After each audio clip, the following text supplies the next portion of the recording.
Perfect, thank you, Miss. All right, I'm gonna share my screen.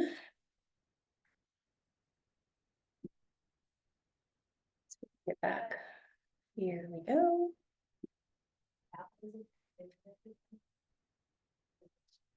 All right, welcome back to RPA Part 3. We are only on page 2 of the RPA. However, this part hopefully will go faster than the others. And we don't have to go and read every line of all 17 pages, so.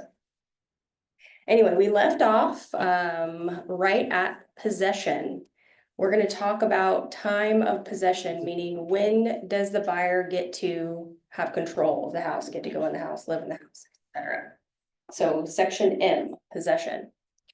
M1, time of possession. Upon notice of recordation, that means when it has recorded with the county. When the escrow gives you that fun email that says, we are on record, that means now it is the buyer's house and you are legally able to give them the keys to go in and enter the house.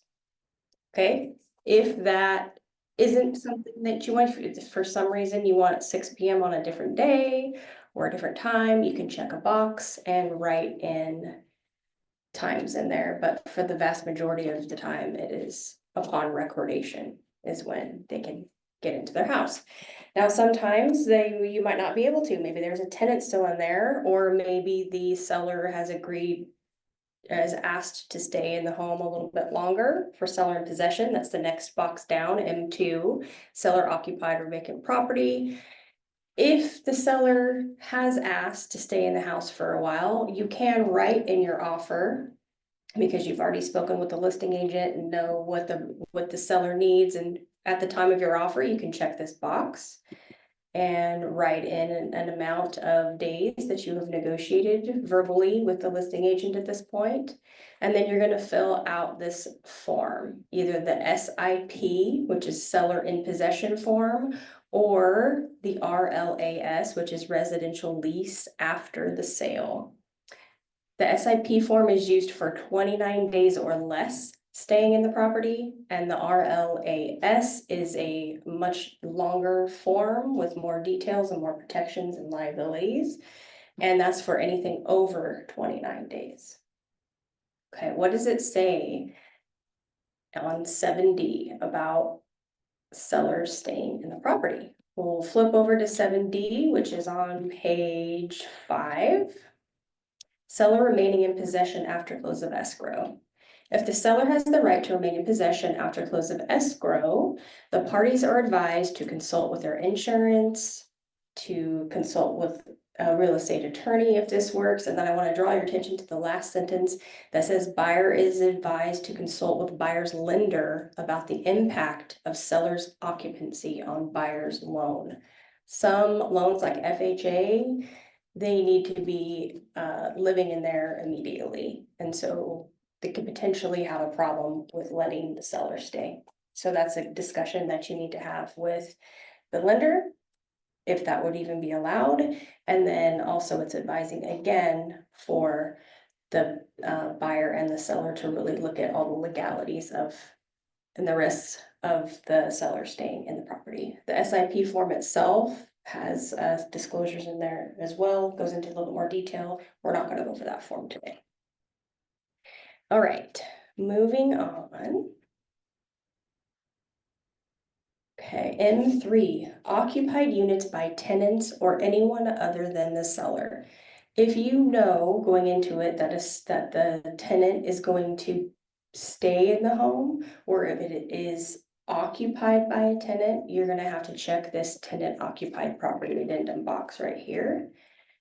It's going to automatically attach, and then you're going to, as the buyer, go over I think the standard on the tenant occupied property addendum is it will be delivered vacant. If it's not going to be delivered vacant, then there's some forms and stuff to fill out. We'll go over that at a different date, just for the sake of going fast of this RPA. But sometimes you might not know if it is a renter or not. Maybe they haven't disclosed that. Maybe you thought it was the seller that was living in there. You're not going to know this. So it's the seller's responsibility to counter back and include this document for you. So let's jump down to 4A. Right here, section 4 is where you get to click addendums that are attached to the RPA. So this one's pointing out that you have the tenant occupied property addendum. Should be checked whether the current tenant will remain or not. Okay, but again, you might not know. So 7A.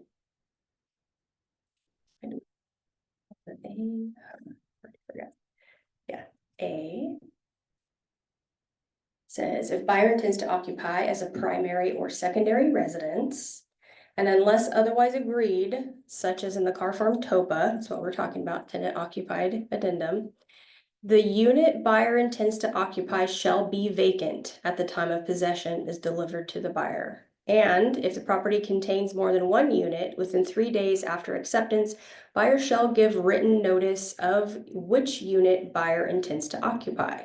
So we're talking about if you're buying a duplex and your buyer wants to live on one side and rent out the other, or 4 units or something where your buyer intends to live there as well, they need to let the seller know which property, which unit number they want to live in within 3 days after acceptance of this, so that they can give that tenant the notice to get out.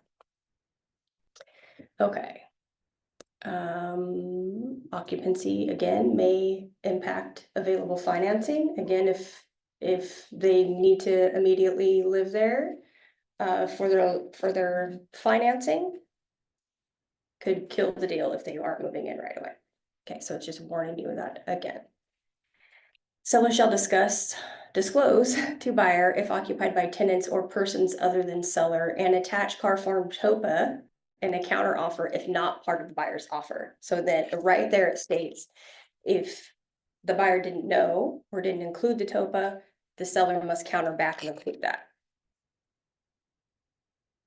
Sometimes I see that a lot is not included in anything. We have to hunt down if the person is actually the seller. Okay. All righty. Any questions about time of possession? No, good. Documents, fees, and compliance, time for performance in section N. Okay, a little bit later, we're going to talk about who's responsible for paying for these things, but this section is just talking about the time frame in which the seller and the buyer has to do these things. Okay, so in 1, seller delivery of documents, 7 days after acceptance. So the seller has 7 days to get all of those statutory disclosures to the buyer, the buyer's agent. Then the buyer's agent will give it to the buyer. But 14A is that list that I went over last time of every statutory disclosure you can think of. It's all listed out, and we're not going to go over those. That'll be a totally separate class on which disclosures are required. Okay, so 7 days. So a lot of times we get it sooner. You'll notice that you can write in here a different time, and you would use that. Let's say you have shortened your inspection contingency to 10 days, or maybe even to 7 days, and you want these disclosures sooner, then you can put a shorter date in there. Or maybe there's the opposite is true, and it's this massive property with all these things going on, and you know that the seller isn't going to have enough time in those 7 days, you can arbitrarily agree to extending that time period out for them. Okay. N2, sign and return escrow holder provisions and instructions, 5 days. Okay, that is nothing that you are going to have to worry about. That is letting escrow know that they within 5 days, they have to get their instructions and provisions out to the buyer and the seller for them to sign. And they handle that. They send out their own disclosures.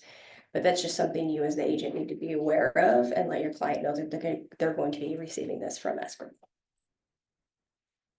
All right, N3, 11.2, time to pay fees for ordering HOA documents. This is an important one. I have seen so many times that a seller says, well, I am not going to pay for those HOA documents until all contingencies are removed, because if they're going to back out, I don't want to pay this $400, which I get, like, that's a lot of money if it's not even going to work out. However, the HOA documents are part of their contingencies. They get to look at them and go over them and decide if it's something they want to take on.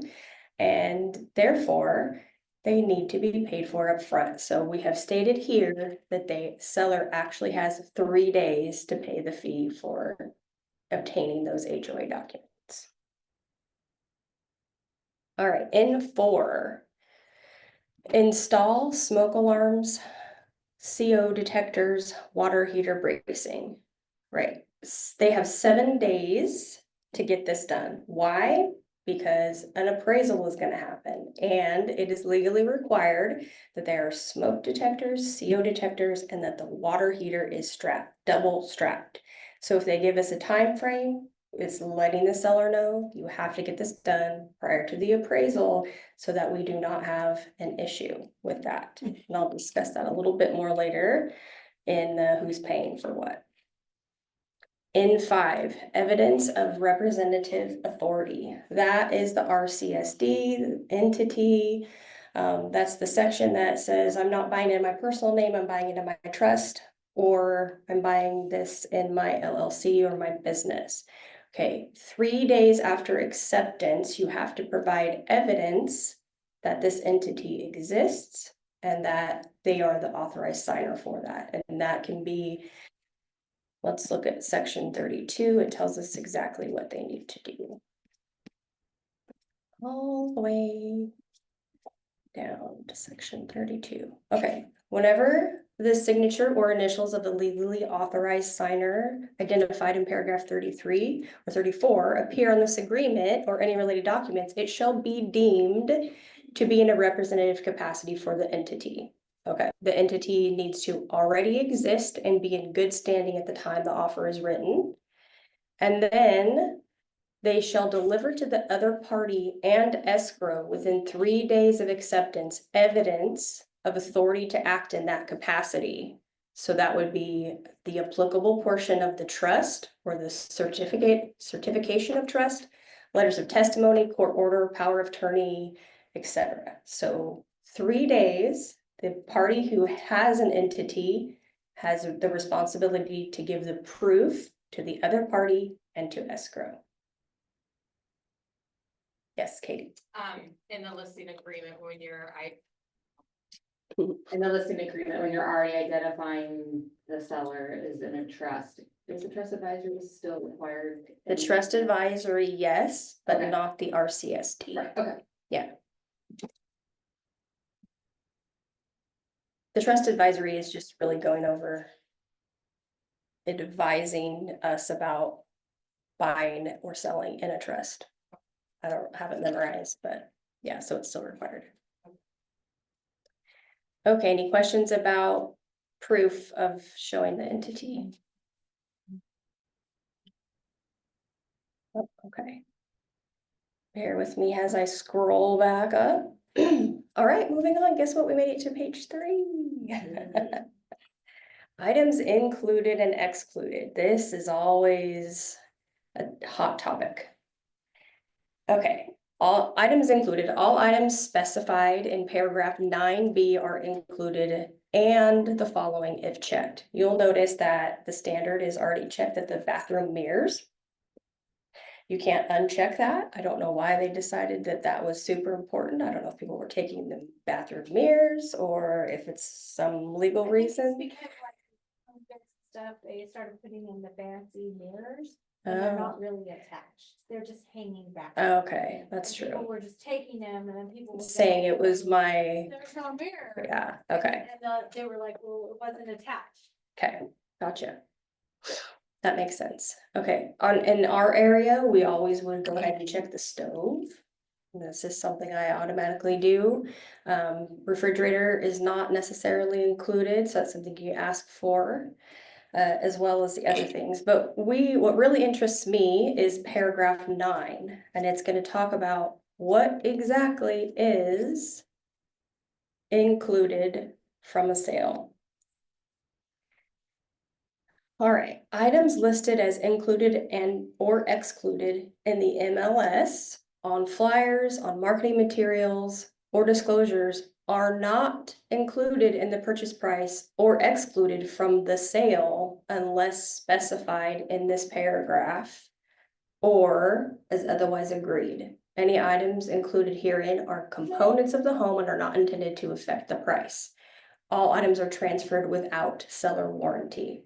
Okay, so I want to back up and state again, if it's listed on the MLS that the potted plants do not go along with the house, or if whatever the seller intends to exclude or include, if it's just put on the MLS or it's written in a disclosure, that does not make it legal. It has to be written into the RPA. Okay. So again, I always go back to the fancy chandelier. The seller wants to exclude it. It's in their listing agreement. It's on the MLS, but the buyer agent didn't put that it's excluded in the offer and it wasn't countered out. Guess what? That chandelier is part of the house now. Okay, so it's very important on either side to make sure if there's something that they definitely want or definitely want to be excluded, that you make sure it's in the offer, even if you feel like it's repetitive. Okay. 9B, items included in the sale. All existing fixtures and fittings that are attached to the property. Okay, well, let's get into that a little bit more. Existing electrical, mechanical, lighting, plumbing and heating fixtures, ceiling fans, fireplace inserts, gas logs and grates, solar power systems, built-in appliances, and appliances for which special openings or encasements have been made, whether or not checked in paragraph 3P. Window and door screens, awnings, shutters, window coverings, which include blinds, curtains, drapery, shutters, or any other materials that cover any portion of the window and any associated hardware and rods. Okay, so who knew that actual drapes, thanks, that drapes were included? Like I always thought my curtain, even though I have a blind, my curtain matches my style and my decor, but that actually has to stay with the house and the curtain rod that it's on. Okay, so it's not just the blinds, curtains too. So if your seller loves those curtains, they need to have it be excluded in the offer. Okay. All right, let's move on. Where was I here?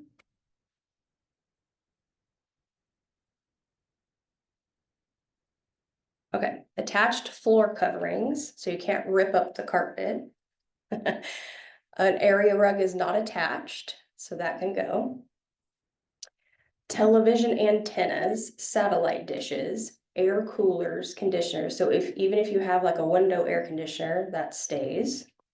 Pool and spa equipment, including but not limited to any cleaning equipment such as motorized automatic pool cleaners, pool heaters, pool nets, pool covers, garage door openers, remote controls, mailbox, in-ground landscaping, water features and fountains, water softeners, water purifiers, light bulbs, including smart bulbs, and all items specified as included in the checkboxes above.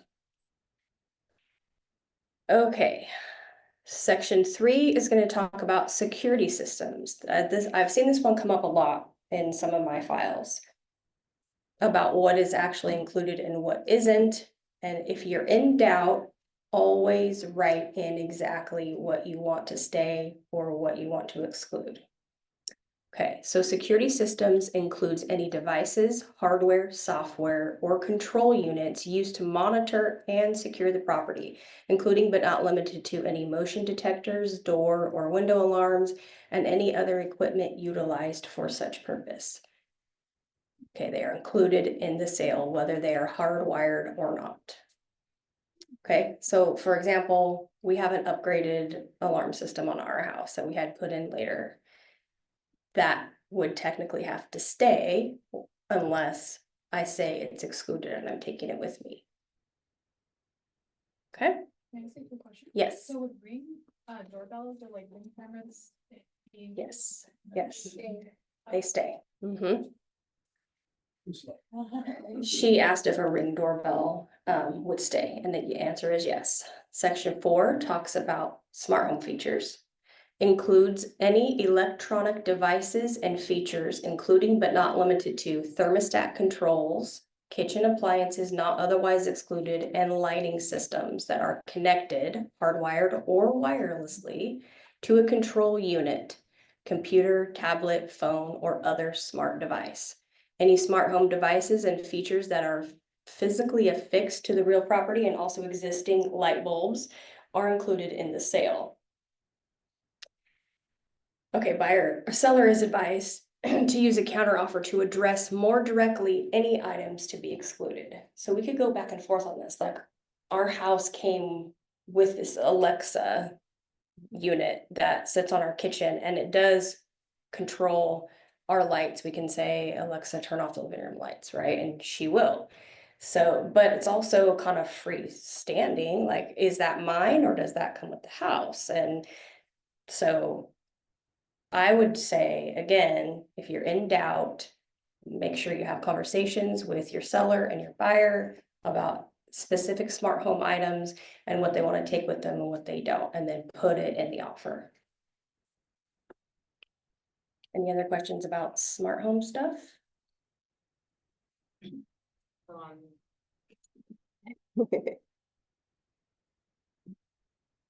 So on the listing side, would you advise already to exclude that in the listing agreement so you can put it in the MLS, or let the buyer's agent know, like, oh, I understand they have an Alexa in their kitchen, but that is excluded from the Yeah. sale? So the conversation has to start with your seller as far as, do you want this like, you come with knowledge. Mhm. Technically, this Alexa is part of this house since it controls the kitchen lights or whatever. Okay. Do you want to take this with you or are you willing to leave it? And if they are like, no, that's my Alexa, I love her, then then you would need to put that in your listing agreement, put it on the MLS. But then again, nothing is in Right. like real unless it's in that purchase agreement. So as the listing agent, you would have to double check that the buyer agent put that in there to exclude it. And if they go, would you counter at that point and Yes. say Alexa is excluded? Yes. That's a can of worms, man. I don't know if Yeah. you guys know how Alexa works, but it's actually attached to an account. And if they Yeah. don't change the account, then I can access It that. does state in here that they have to disconnect and then allow the new buyer to get into all those programs.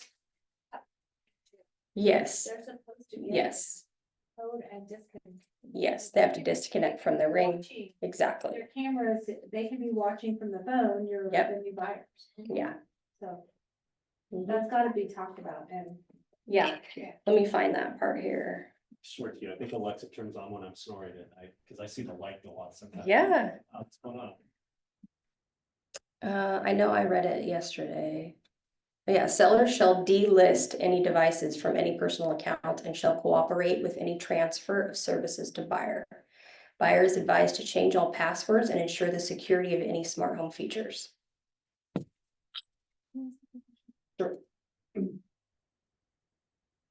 So, what about like, internet routers and things like that? Is that automatically included with the cost? So, Mitz can probably answer this better because I think there's different things. Technically, you're renting the routers and stuff like that from Comcast or the internet companies, unless you provide your own. And you can do that, but that's personal property, so the other Yeah. one's leased, so it'd probably fall under the jurisdiction of leased items. So that's the thing. Yeah, So I've never came across that, but I just came across that with the sale that, she left her internet router. And, the new buyer didn't choose to use that company. okay, So that company was going to charge my seller who left it in the closet thinking that, oh, okay, she's gonna connect it. They were gonna charge her a large amount for that box. She didn't remove it when she moved out. okay. So I had to go back to the buyer's agent and they were kind enough to remove the box, which is not easy to remove, and give it back to us. So start checking that, because if they don't take that service over and they connect it to something else, Mhm. your. It's a very sellers good are gonna point. be- I never came across Yeah. that. So now I'm like, oh my God, I have to check that every time. Yeah, But yeah, and it was a large amount of money. So. yeah. So like my house has a smart hub, I guess, where everything connects to, and there's like booster things in the upstairs and downstairs, so that would stay. But then my like actual router with my Wi-Fi company would go with me, correct, Mitz? Correct. Okay. Okay. All this new technology, we don't, just write it in the offer. Good job in itself. I know, So exactly. you take it with you or We can transfer, but you have to do that. But you need to make sure that you're transferring it before, because if you leave it, technically, that's what I mean. they didn't have to give it to us. They were just kind enough to take it out. Have them stay with Comcast, because the other companies are not that great, unless you I are was living in the surprised. country somewhere, then you have no choice but to use HughesNet or Starlink. unwired broadband. And make sure you ask that they actually don't own it, because I own my router. I do Mm. not use their router. Oh, I okay. have my own router. I have my own router They, too, but Comcast doesn't like it, they blame everything on me, they do. but I tell them, I already had Geek Squad come out and check it, so, you need to send somebody out, and they always find out it's their problem. Of course, my son works for Geek Squad, used to. They actually Okay. send a signal out that deteriorates your router eventually. So that is true. If you own your If own, you own your own, I have three. just like your So, yeah. smartphones suddenly don't work anymore when the new one's out. One time they had mine putting too much into the house, and that degraded my router. And so I was like, no, you need to come out, and they came out, and the guy said, yeah, it's too much. My internet slows down every time it rains because there's the node is under the sidewalk and it gets, I hate those guys. He will never change it for me. Oh, mine got changed because somebody cut it. All right, so you can see here that you can check a box and type in more of additional items included if you're not sure if it falls into that category of the things that are listed as standard. And then same thing with excluded. If you know that the seller wants something excluded, make sure this is the exact spot where you write it in so that it's part of the contract. Any questions about what is included or excluded standard? Or if the buyer doesn't. That's very true. If the buyer does not want something left, make sure you put that as excluded. Yeah. I do not want your tent, your tarp tent in the backyard.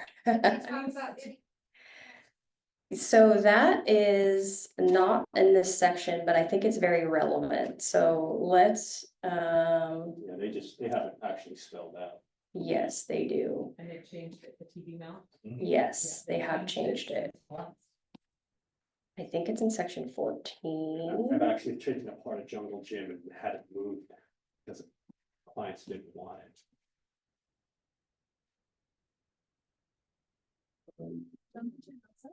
Yeah, so I know how to build and take apart one now.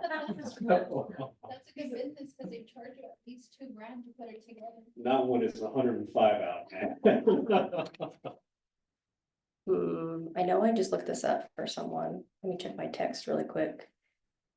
Because I just sent a screenshot to them. And we moved it too. Used to be, pretty relevant, and now it's like all hidden in. Yeah, it's very hidden. I think they mentioned something about repairing the holes that remain, and all that other stuff. Okay, so basically I know it from heart, but I can't remember exactly where it is right here. if the furniture is strapped to the wall for earthquake purposes, that piece of furniture is still personal property and is taken by the seller. If a TV is mounted, the TV goes, the bracket goes. All holes do not have to be filled except for the TV brackets because they're gonna be a larger size. So those large things like the earthquake strap is probably gonna leave a larger hole. Same with the bracket of the TV. Those need to be patched, but not painted. But normal other nail holes and stuff do not have to be filled. So they don't have to leave the brackets in. They do no longer have to leave the bracket. It used to be that the bracket stayed because that was affixed to the house. Now you can take your own bracket, which makes sense. It's for your own TV. TVs are bigger. There's Yeah. special, though, for this size of TV, personally, I would write the bracket to stay, because how many times can that 2x4, how many holes can you put in that 2x4 before you're not in the hole, like, that's my thoughts, that's behind a wall.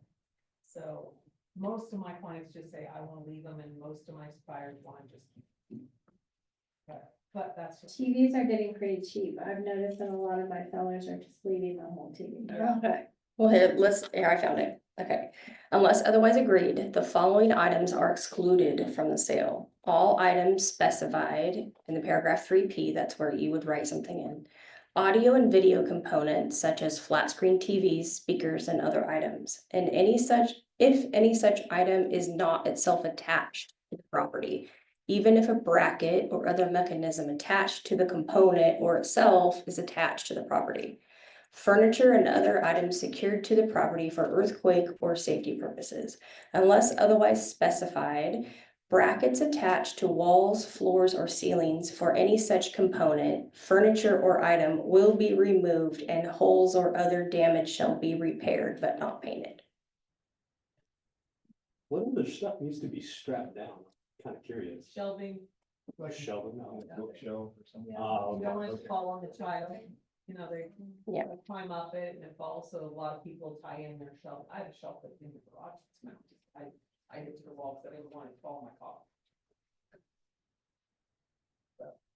Okay, They have those angle brackets that you just attach to it, so. yeah, and then they start arguing about if the garage shelf stays or not. That's a very common one.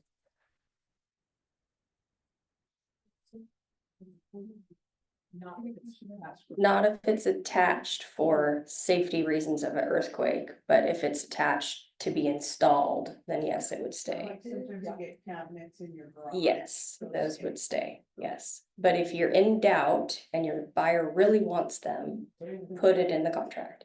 If your seller really wants to take them, make sure it's excluded.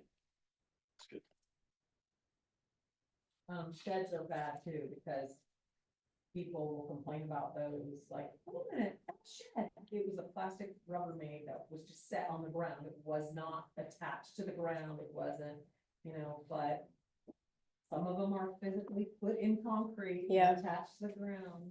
Yeah, so when in doubt, put it in the contract. Okay, moving on to allocation of costs. Check my time here. Okay, 30. Want the David light switch cover, put it in the contract. Yep. Okay, who is gonna pay for stuff? Natural hazards disclosure report, including tax info. Okay, in the listing agreement, it states that the seller is responsible for providing this disclosure. However, if a crazy negotiation is going on, you can absolutely have the buyer pay for it. But standard is I would check the seller, and then I also go over here and check the environmental, because we want to make sure we have the full report.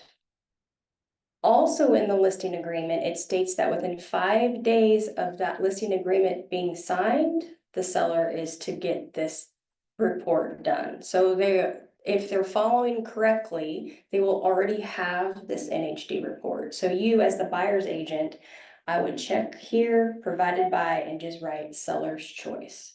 Okay, because they already have it. I don't tell you how many times I'm on the listing side, I already have my NHD ordered, it's ready to go. The buyer agent just writes a different company in there, and if the listing agent doesn't catch it and counter it out, guess what? I have to cancel that NHD, order a new one. So just as a buyer agent, if you really love a certain NHD, you have to have it, I guess, write it in there, but otherwise just put seller's choice. That listing agent might counter you, and you might not get a house just because. Right. they're countering. Timing.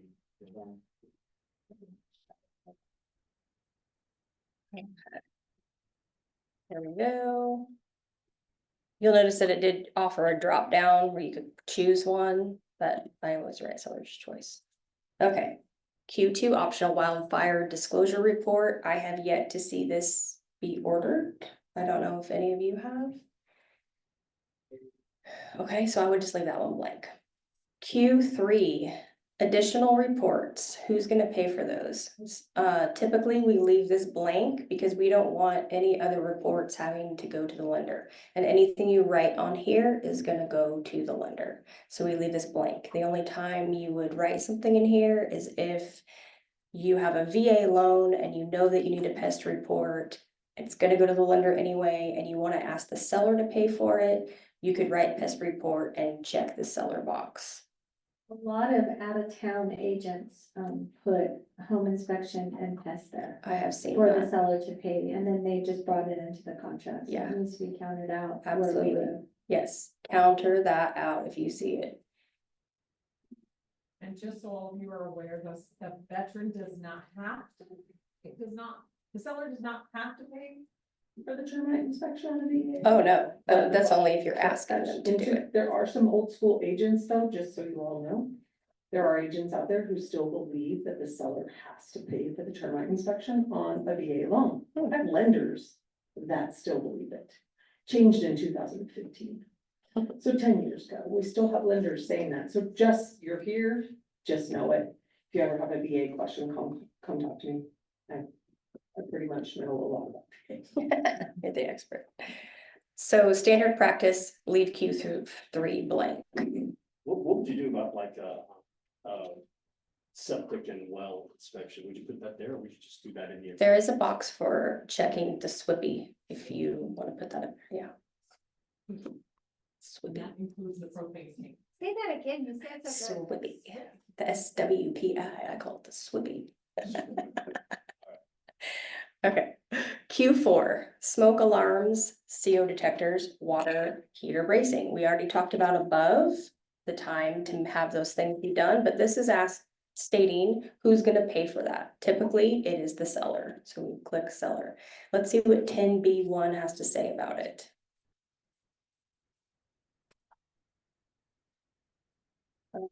B1, legally required installations and property improvements. Any required installation of smoke alarm or carbon monoxide or securing of water heater shall be completed within the time specified. That was the 7 days we already saw. And paid by the party specified. So this is what we're talking about now. Who's gonna pay for that to be done? If buyer is to pay for these items, and then this just goes on to say you can pay the escrow, put it into escrow for the escrow officer to pay, or you can pay the vendor directly. And then I want to draw your attention to this last section here that says, if seller is to pay for these items and does not fulfill seller's obligations in the time specified, and then the buyer incurs costs to comply with the lender requirements, the seller shall be responsible for those costs. So that means if the seller has agreed to get the smoke detectors and strap the water heater and the appraiser goes out and it is not done, that appraiser then has to come back out after it's completed, and that has a charge. So this is telling you this seller is gonna pay for that reinspection fee because they did not do what they said they were gonna do in the time specified. Okay, so it's legally in the contract right there. Questions? No, okay, moving on. Government required point of sale inspections and reports. In our area, we do not have anything. like this that I am aware of. I know in Northern California, if the house is built prior to 1994, there is a government program that certain things have to be done up to $600 per time you sell to bring the house up to a energy standard. So this has to be marked in Northern California on who's gonna pay for that to be done. And that part is the report. So part one is who's gonna pay the inspector to go do that retrofit inspection? And then part two is who's going to pay to satisfy that requirement? So that's what Q5 and Q6 are. I'm unaware of anything like that here. Ashley, do you know of anything? Not here, but my son bought a house in Monterey County. Okay. And I thought it was, I had another agent helping me over there. And it was interesting, the listing agent had the home inspector said, hey, check, just while you're there, check Yes. all the things. Yeah, So he gave her a notification that the toilet was compliant. okay, and yes. that- So it was really, that was something new. I don't Yeah, normally that's see. how it is in Northern California as well. Yeah. so The that home was inspector really can do it. It's like an extra fee for him to do that retrofit inspection too. Our home inspector did it as inclusive. Good. Son paid the home inspector. Yeah, She just said, hey, go do that. She knew the guy, so. They're paid for the deed in charge. okay, so just for you guys here in the Fresno area, we leave this blank because there isn't any yet. Okay, escrow fees. Okay, you can decide who's gonna pay for these, buyer, seller, both, or each to pay their own. Standard in this area is each to pay their own, so you would click right there. And then escrow holder, again, here in this area, the seller side chooses escrow. Up in the north area, it's opposite.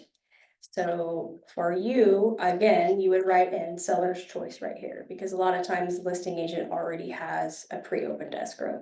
If they put their, are a good agent and they give you all the info and they have it in the MLS, it's pre-opened with so-and-so, you can go ahead and write that name right here. Or you're a good agent and you make the phone calls to Liz. Mhm. But I'll be Yes. honest, I have a difference in opinion on the whole each pay your own. Cause Okay. here escrow fee is one fee. It's not two different fees. The escrow fee is like $800 and then they divide it between the two. It's not like the seller. So it should be both. And the buyer. So do you check So both? for those of you on Zoom, I said that I checked both and put 50/50 because escrow here doesn't charge a buyer's escrow fee and a seller's escrow fee. They have one escrow fee and it could be like, say it's $800 and they divide it between the two. So that's what I do because of that. I think fees in Northern and Southern California are 3 times our fees too, right? Just, Southern California. I don't know. It is. And the REO were in play. Mhm. those are ones that are expensive. I talked them off the ledge once, but they were losing my deal. All right, owner's title insurance here, we typically have the seller pay for their own title insurance, so you would check seller. Other places are different. In Northern California, it's both, they split them. I mean, you can leave this blank or write again, seller's choice, or whatever you put up above. The standard is buyer's lender title insurance policy. The standard is that buyer pays for that. There is no checkbox to have seller pay for that, so you don't get to negotiate that part. Q10, county transfer tax fees. Typically the seller. Does anybody else put anything different for this one? I just put if any, Okay, because I'm not voting. yeah, Even well, after 18 years, I can still never remember. yeah. There is not a city transfer tax fee that I'm aware of, and every time, do you get countered out a lot? Cause I've put seller if any, and I always come back, Q11 is not part of the contract. They don't, I'm not buying that. Okay, But I will tell you, if you're new, if you're trying to make your offer stronger, if you're in a very multiple offer situation. And you, and your buyer has the money. Those 3 things right there are really nice to be able to go, buyer will pay it. Because the commission doesn't change and that money is straight back into the seller's pocket and it can make, one of those can make your offer higher. The transfer tax is what, 1%? $300 maybe on three, it's so minute. But everybody else, because I don't call it standard because everything's negotiable. But everybody else is doing the typical and they're marking it. So if you're like, there's other offers and you think, oh, we're going in right by where they say they are, and you mark that the buyer will pay that transfer tax, it makes your net $300, and that can make a difference to the seller. Been there, done that and won. Good. Good tips. Okay, HOA fee for preparing the disclosures, you will notice that it's seller is responsible for that. The buyer is responsible for the certification fee. And then there are transfer fees, and this is completely negotiable for who you would want to pay for that. Okay, private transfer fees, this is if you're in an area that has, for instance, I know that there was a private well that was shared by 8 homes and there was a transfer fee. So again, house specific, and you're gonna write in there whatever you learn about that specific property. Q16 and 17 give you just a blank for adding additional fees and cost. Most of the time, I've never seen this filled out. Q18 is the home warranty plan chosen by buyer. You can either waive this. So from a compliance standpoint, something needs to be checked in this box, or you're gonna have to do an addendum to clarify it. Okay, so if you don't know, or if your buyer hasn't decided what they want, always check buyer waives home warranty plan. You can always order one later during the escrow, but if you leave it blank, you have to tell me what you're gonna end up doing. Now, brokerages recommend home warranty plans. It's an extra layer of coverage for the buyer, but really it depends on the situation. And if you're up against other offers, you're obviously not going to ask the seller to pay for this, but if the house has been on the market for quite a while, go ahead and ask. They can split it 50-50. You can ask the seller to pay for it on their own, or you can have the buyer pay for it. Here's where you can write in additional coverages, like if you want to make sure it includes the AC or the roof, you would write that there. This box right here, if seller or both is checked, seller's cost not to exceed, and you're gonna write in an amount right there. This gets a little confusing because an escrow person, we had the amount of 400 written right here, and we bought a coverage that was like 780. And so in my mind, it said both 50-50, but seller's cost not to exceed 400. Okay, so if it's 780, they're just gonna split that 50-50. Well, the escrow agent interpreted that 400 as the buyer or the seller only having to pay 200. Well, that's not what it means. It means the seller will not exceed whatever amount you put there. Okay, so it's just the seller's portion. Yeah. I don't think I have a difference in opinion on that, sorry, and I've talked to escrow officer. I don't write in 50-50 anymore. I just put both, and I put the seller's amount not to exceed 500, and if it costs $800, the sellers are paying 500.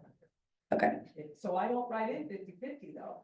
Okay, well, you don't have to write 50-50, but this amount right here, The amount, that is what the seller will pay Right. up to that. okay, Yeah, but I don't write 50-50, that's where my difference is, I don't write 50-50. so again, this amount right here is what the seller will pay up to, it doesn't have to be split in part of that. Okay. All right, and then other terms, there's a spot for you to write in other terms, and that's it for the grid. We did it. Okay, I'm gonna take like,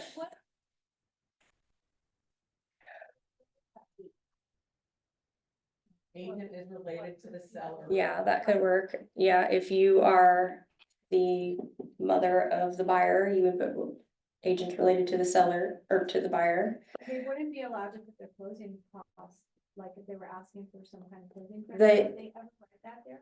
I think I have seen it reiterate what's already written above. You have your own whole section for closing costs and credits up here, and Checking that out for every single Yes, yeah. Because agents will. Because they will down. sneak. Well, you need to read your whole entire contract every But single but time it is easy anyway.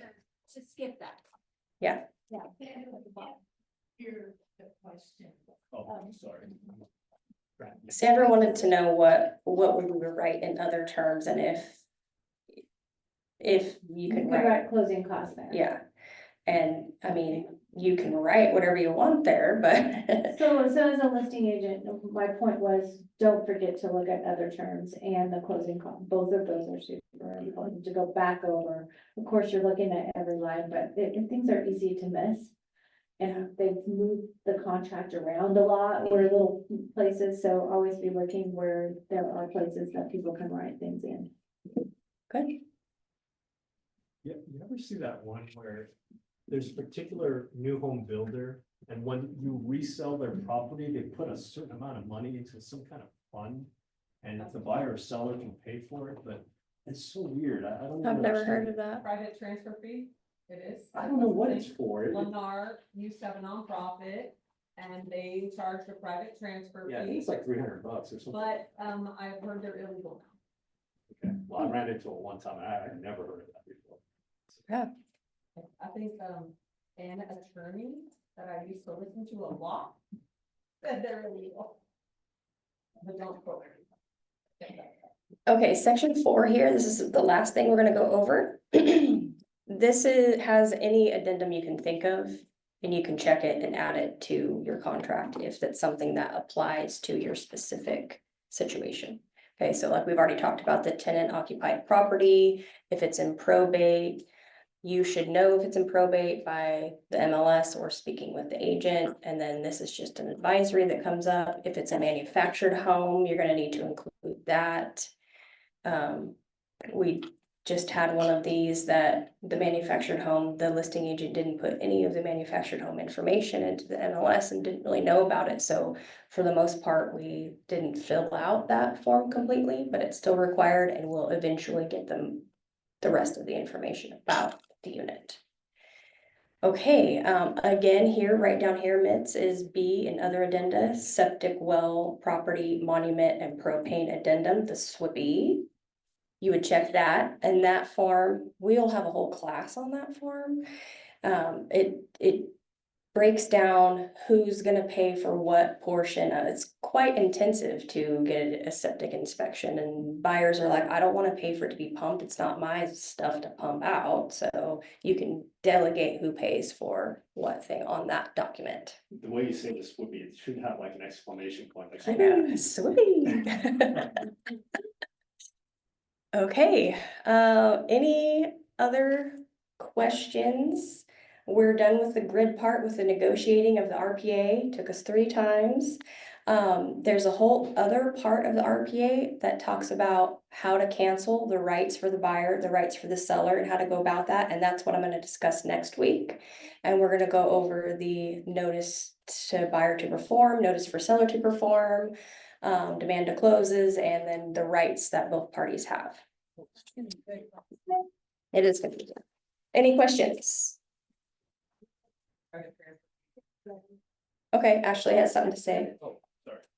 Not even just send it to In the local area or just in California general? passes. Okay, It was a California. So it says California passes a law prohibiting private transfer fees if they are not, directly beneficial to the property.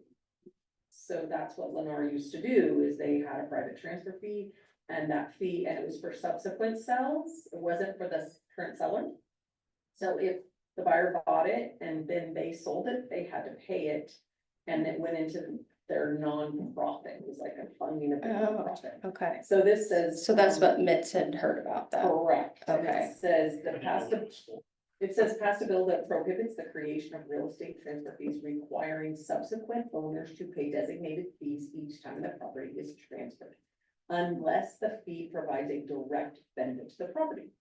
The bill adds a new section 10 blah, blah, blah, to the California Civil Code, which expressly provides that real estate property transfer fees created on or after January 1, 2019 are void and against public policy. Oh, good.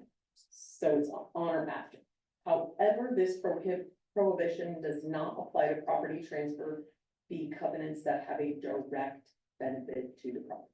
Okay, so like in the one that I saw, it was literally transferring use of the well. Correct. Yeah. That's Yeah. benefit of the property. So, there's more, but Okay, I'll perfect. I'll send Thank you. Okay, well, that's it. We finished part 3 of RPA. Again, next week, we're gonna go over our rights to cancel, and then we will be done with the RPA.